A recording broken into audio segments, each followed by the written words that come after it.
Guys, para sa inyo to, lalong-lalo ng mga baguhan. At baka ikaw rin, hindi mo pa alam.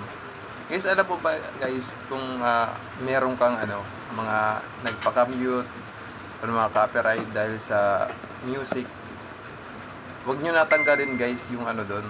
Huwag nyo nang i-delete. Pwede mo i-click doon, yung video na yun doon. Tapos, pindutin mo yung tatlong dot doon. Tapos may doon nakalagay na edit. Tapos replace. Tanggalin mo yung doon, yung copyright music. Tapos pwede kayo pumili doon ng mga kasi may lalabas doon ng mga music, ng mga available. At piliin nyo yung hindi kayo mga copyright. Basta wag nyo na lang i-delete. Palitan nyo na lang ng music. Para hindi sayang yung views at saka oras. Kaya, thanks, God bless.